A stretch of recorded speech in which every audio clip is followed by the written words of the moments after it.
Welcome to today's explainer. We're doing our precise observational health check of the PLAZM protocol, and we are currently on day 226. Our focus today is pretty straightforward. We are separating broader market sentiment from actual protocol performance to see how the underlying mechanics are holding up. Before we touch a single protocol number, please keep in mind that this content is for educational and informational purposes only. It is not financial advice, investment guidance, or a solicitation to buy or sell any digital asset. Cryptocurrency markets are highly volatile, and you can absolutely lose your entire investment. So always do your own research, consult a licensed financial advisor, and never invest more than you can afford to lose. All right, let's set the stage with the broader market. And, well, the market just took a small step backwards. Just 24 hours ago, the Fear and Greed Index was sitting at 49, which is barely below neutral. But this morning, it dropped down to a squarely fearful 42. So we are right back into a fear regime. Checking in on the major assets, we've got ETH dropping slightly to $2,269, and Bitcoin is off just over 1%, sitting at $79,829. Total crypto market cap is hovering right around $1.87 trillion. So we're not looking at a crash today, but definitely a quiet sentiment relapse. Keep this macro backdrop in mind because every protocol number we look at today is happening against a market that briefly tried to lift its head and then just sat back down. Now here is where it gets really interesting. Look at the divergence in protocol prices. While the broader market was painted red, PLAZM held completely flat at just over a penny. It simply didn't give up ground. But even more importantly, eSHARE actually pushed up 42 basis points to $5.85. Remember, eSHARE tracks bond yield expectations. So when eSHARE drifts up on a fearful day while PLAZM holds flat, you're usually looking at participants front-running yield rather than chasing the spot price. It's a small but very meaningful divergence. Let's drill down into the engine room. The Vault Reserve, which acts as the protocol's treasury, currently sits at 216.68 ETH. That's down just a fraction, about 0.4 of an ETH, from yesterday. Looking at that in dollar terms, the vault dropped to $492,232, but it's absolutely essential to separate what the protocol did from what the market did here. The ETH-denominated drop is real protocol movement, meaning bonds being purchased and drawing ETH out of the reserve. But the drop in the vault's overall dollar value, that's amplified by the fact that ETH itself is weaker today, so it's a bit of both. Which brings us to the crucial point. Despite the broader market rotating back into fear, the protocol saw 15 new bonds acquired over the last 24 hours. It's not an explosive pace, but the buying simply didn't stop.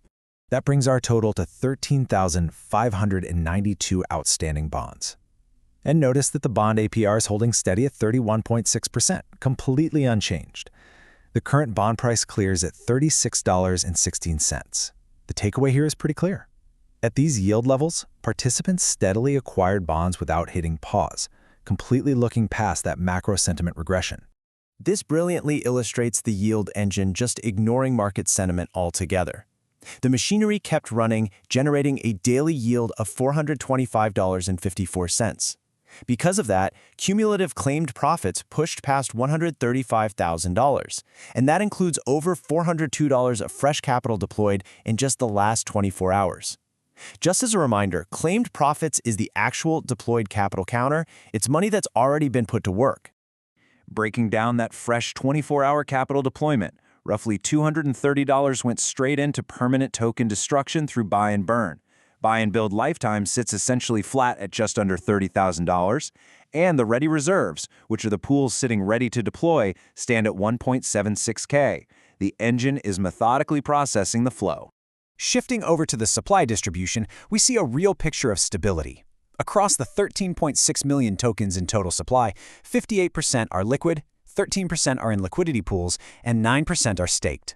But most notably, a full 20% of the entire supply has been permanently burned. Alongside that distribution, we observed a mild share compression. Total shares contracted from 8.41 billion yesterday down to 8.2 billion today. Since shares are the staking accounting unit, they naturally compress as stakes finish their cycles. This really reinforces a clean internal rotation story on a day when bond counts went up. Looking ahead at the release radar, it's pretty clear skies. We have 0 PLAZM tokens released today. Tomorrow, 0. The day after, 0. In fact, we don't see anything until day 229. And even then, it's a highly minimal 870 tokens.